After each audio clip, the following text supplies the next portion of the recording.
ان دنوں کے اندر اللہ تبارک و تعالی عبادتوں کے ثواب کو بڑھا دیتے ہیں، اور اس مہینے کے اندر نیک عمل اور اچھا کام اللہ تبارک و تعالی کو نزدیک اتنا پسندیدہ ہے کہ اور دنوں کے اندر اتنا پسندیدہ ہے۔ اور اس رات کے اندر، اس مبارک عشرے کی راتوں کی یہ فضیلت ہے کہ ہر رات اگر اللہ تبارک و تعالی ہم کو کچھ توفیق عطا فرماتے، اطاعت کی کچھ توفیق عطا فرماتے، نیک کام کرنے کی، عبادت کی، تو اللہ تبارک و تعالی شب قدر کی طرح ثواب عطا فرماتے۔ تو دعا فرمائیں کہ اللہ تبارک و تعالی اس مبارک جگہ، اس مبارک وقت میں اور مبارک لوگ اور علماء کرام کی موجودگی میں کچھ باتیں سننے اور سمجھنے کی توفیق عطا فرمائے۔ جو آیت کریمہ آپ کے سامنے پڑھی گئی ہے، اس آیت کریمہ کے اندر اللہ جل جلالہ و عظم نوالہ نے یہ بات ارشاد فرمائی ہے کہ اچھے کام کرو، خیر کے کام کرو تاکہ تم لوگ کامیاب ہو۔ اگر دیکھا جائے اچھے کاموں کی ایک لمبی چوڑی لسٹ ہے، اچھے کاموں کی لمبی تفاصیل ہے، اور بہت سارے اچھے کام ہیں، اور ان کاموں کو کرنے کا حکم دیا گیا۔ کچھ کام تو وہ ہیں، وہ خیر ہیں جو متعدی ہیں، اور کچھ خیر کے کام مجلات، یعنی کچھ بھلائی ایسی ہے کہ جن کا فائدہ اپنی ذات تک محدود ہوتا ہے۔ ہم نماز پڑھیں ہمیں فائدہ، ہم روزہ رکھیں ہمیں فائدہ، ہم اعتکاف کریں مسجدوں کے اندر اللہ کی عبادت کریں، گھروں کے اندر اللہ کی عبادت کریں، یہ ہمارا ذاتی فائدہ ہے۔ لیکن خدمت خلق ہے اور دیگر چیزیں ہیں، دوسروں کی مدد کرنا اور اسی طریقے سے ایک دوسرے کا تعاون اور تناسب کرنا، ایک دوسرے پر مہربانی شفقت وغیرہ کا معاملہ کرنا، یہ وہ چیزیں ہیں جو جن کا فائدہ اپنی ذات سے دوسروں کی طرف پہنچتا ہے اور دوسرے لوگ فائدہ حاصل کرتے ہیں۔ اور اس خیر کے اندر دونوں طرح کے خیر داخل ہیں، اور کتابوں میں لکھا ہے کہ اپنی ذات کے لیے صرف سوچنا اور نیک کام کے کر کے بیٹھ جانا صرف نجات کے لیے یہ کافی نہیں ہے، بلکہ وہ خیر الناس من ينفع الناس، سب سے بہترین لوگوں میں انسان وہی ہے جو لوگوں کی نفع کی سوچتا ہے۔ وہ زندگی کیسی زندگی جو صرف اپنے لیے، اس زندگی کے اندر اللہ تبارک و تعالیٰ نے اور اللہ کے حبیب صلی اللہ علیہ وسلم نے جو تعلیمات پیش کی ہے، ان کا نشان یہ ہے کہ جہاں اپنی فکر کی جائے وہیں دوسروں کی بھی فکر کی جائے۔ اصلاح معاشرہ کا عنوان بڑا لمبا چوڑا، بڑا عمیق اور جامع اور بہت زیادہ پہلو لیے ہو، لیکن میں نے جس پہلو کے متعلق حدیث شریف پڑھی ہے اسی پر سے جواب عام کرنے کی جسارت کر رہا ہوں۔ جو حدیث شریف پڑھی ہے اس حدیث شریف کے اندر اللہ کے حبیب صلی اللہ علیہ وسلم ارشاد بتاتے ہیں کہ جو شخص کسی ایمان والے سے دنیا کی کوئی ادنا پریشانی، دنیا کی کوئی معاملہ پریشانی، دنیا کی کوئی چھوٹی سے چھوٹی پریشانی کو دور کرتا ہے، تو اللہ تبارک و تعالیٰ میدان محشر کے اندر، قیامت کے اندر جو بڑی بڑی پریشانیاں ہوں گی ان پریشانیوں میں سے کسی پریشانی کو دور کرنا ہے۔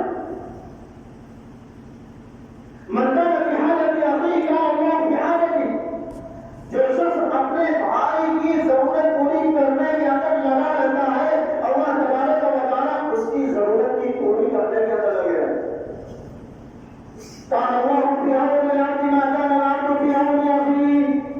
یہ بندہ جب تک کسی بندے کی مدد کے اندر رہتا ہے، اللہ تبارک و تعالیٰ اس کی مدد کے اندر رہتے ہیں، اللہ تبارک و تعالیٰ اس کی حفاظت میں رہتے ہیں، اور اللہ تبارک و تعالیٰ اس کی دیکھ ریکھ فرمایا کرتے ہیں اور اس کی حفاظت و سیادت فرماتے ہیں۔ یہ بہت بڑا کام ہے خدمت خلق، یہ بہت عظیم الشان کام ہے کہ معاشرے کے اندر اگر کوئی خبر پوچھنا ہے، معاشرے کے اندر اگر کوئی پریشان حال ہے، معاشرے کے اندر کوئی معاشی تنگی کا شکار ہے، اور معاشرے کے اندر کسی بھی اعتبار سے کوئی پریشان ہے،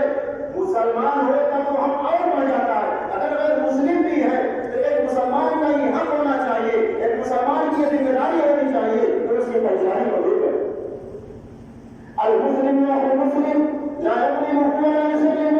اللہ کے حبیب صلی اللہ علیہ وسلم کی ارشاد فرماتے ہیں کہ ایک مسلمان دوسرے مسلمان کا بھائی ہے، نہ تو اس پر ظلم کر سکتا ہے اور نہ اس کو بغیر محتاج چھوڑ سکتا ہے،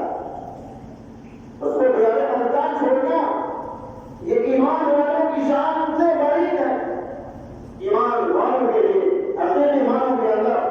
جن کے دلوں میں ایمان ہوگا،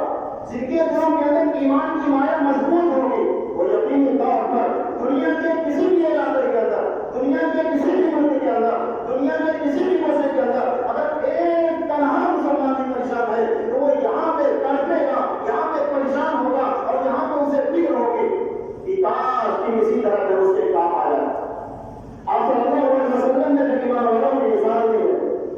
ترجمین فی تواہمہم وتواتیہم وتعاقبہم کمثل الجسد اذا اشتكى عضو تداعى له سائر الجسد بالسهر والحمى۔ آپ صلی اللہ علیہ وسلم ارشاد فرماتے ہیں کہ ایمان والوں کو تم دیکھو گے کہ باہمی الفت اور محبت کے اندر اور ایک دوسرے پر رحم اور شفقت کرنے کے اندر اور ایک دوسرے کی دلجوئی غمخواری اور غمگساری کے اندر اس طریقے سے تم دیکھو گے کہ یہ ایک جسم کی طرح ہے، ایک جسم کی طرح انہیں پاؤ جس طریقے سے بدن کے کسی عضو کو تکلیف ہوتی ہے، بدن کے کسی عضو کو تکلیف ہوتی ہے تو پورا بدن بخار کا شکار ہو جاتا ہے، پورے بدن کو نیند نہیں آتی، پورا بدن بےچینی کے اندر اترتا ہے، چوٹ تو پیر میں لگی ہوتی ہے، چوٹ تو ہاتھ میں لگی ہوتی ہے، درد تو ہاتھ کر رہا ہے، درد تو پیر کر رہا ہے، یا درد تو سر میں ہے، درد پیٹ میں ہے، لیکن پورا بدن اس کا ساتھ دیتا ہے اور پورا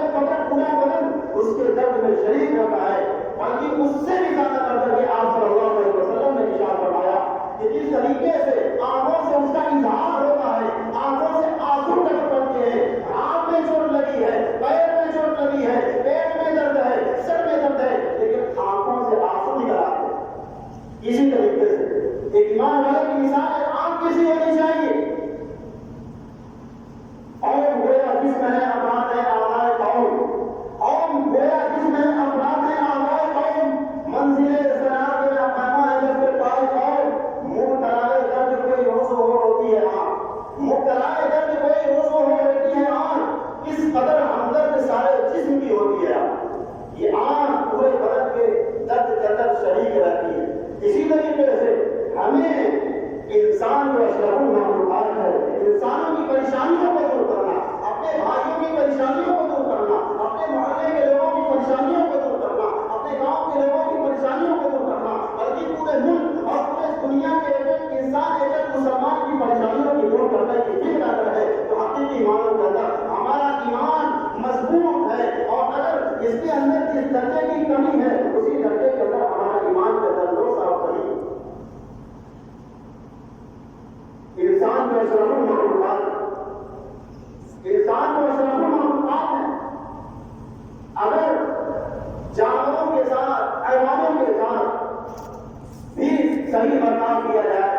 اس نے معاملہ کیا جائے، ان کی زندگی کو بچانے کا کام کیا جائے تو اللہ تبارک و تعالیٰ کیا کیا نوازتے ہیں اور کیسے کیسے نوازتے ہیں۔ احادیث کی کتابوں کے اندر بہت سارے واقعات بھرے پڑے۔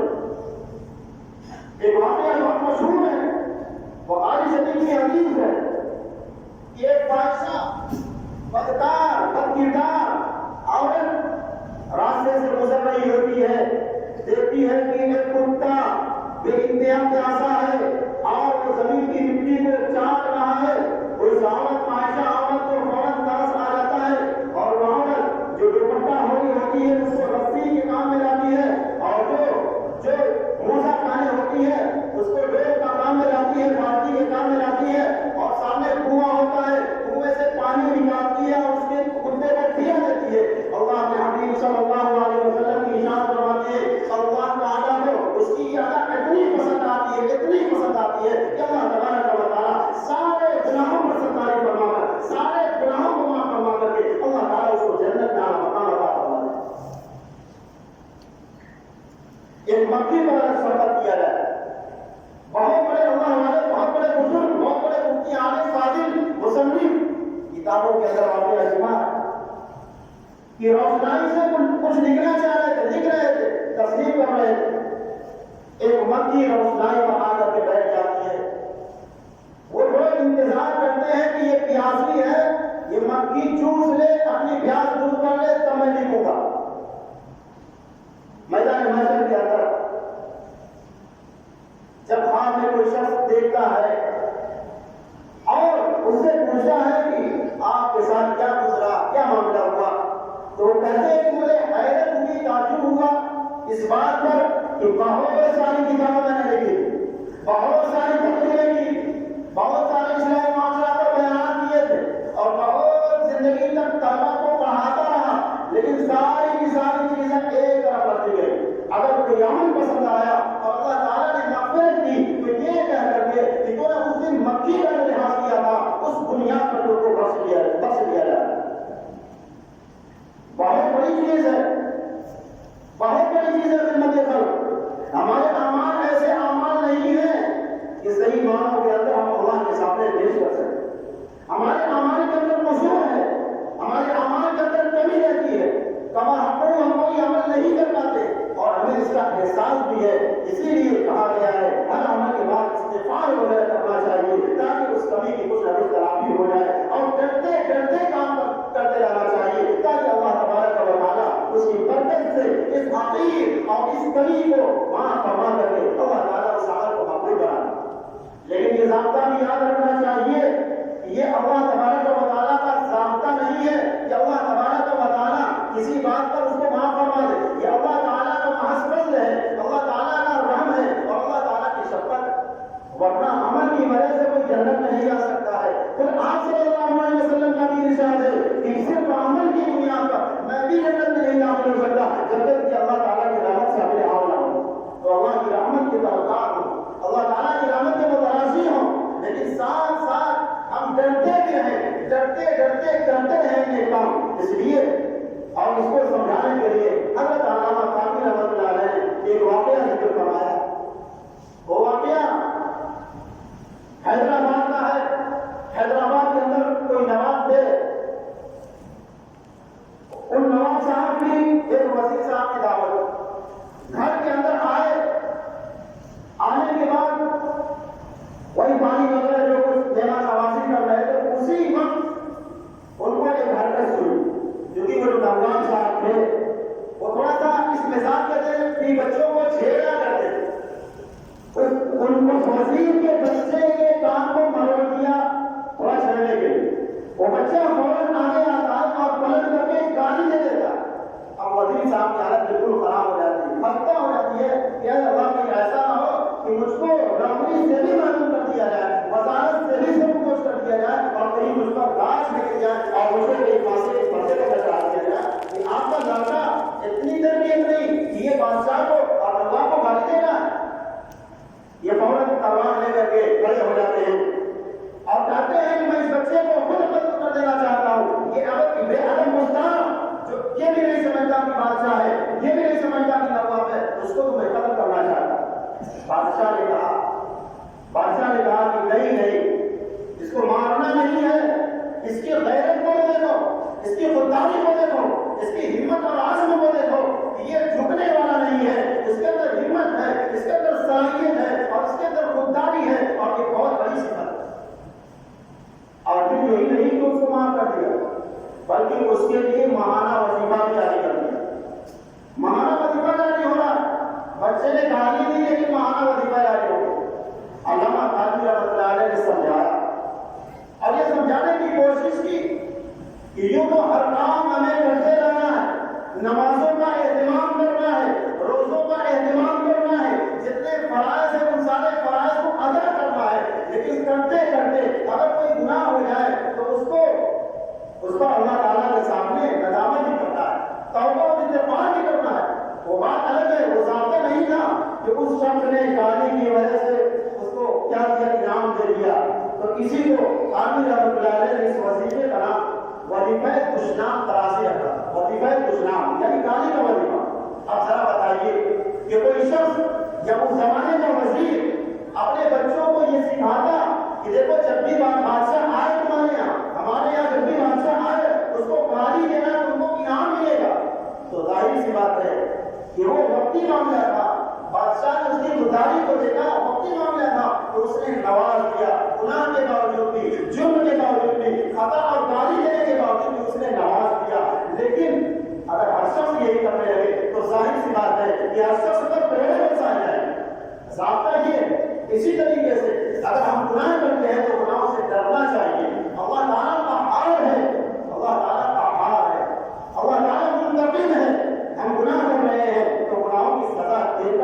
یہ اصول اور ضابطہ ہے. لیکن اللہ تعالیٰ ہمیں معاف کر دے، بلکہ گناہوں کے بدلے میں اللہ تعالیٰ ثواب عطا فرما دے تو یہ بھی ممکن ہے، بلکہ اللہ تبارک و تعالیٰ ایسا بھی کرے.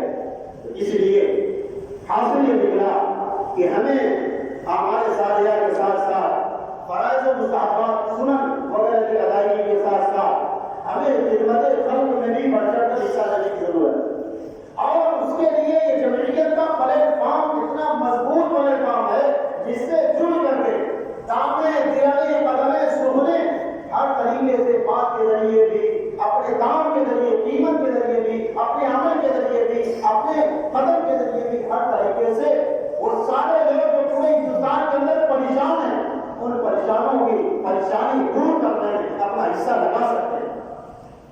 اور ہم ان کی دکھ اور پریشانی کے شریک ہو سکتے ہیں. تو اللہ تعالیٰ نے یہ پریشان عطا فرمایا ہے. اللہ تبارک و تعالیٰ اس پریشان کی قدر کرنے کی توفیق عطا فرمائے اور اس کے ساتھ دلی لگاؤ اور عقیدت کی توفیق عطا فرمائے. اور جو جمعیت کے عوامین ہیں، جمعیت کے ہمارے عہدیداران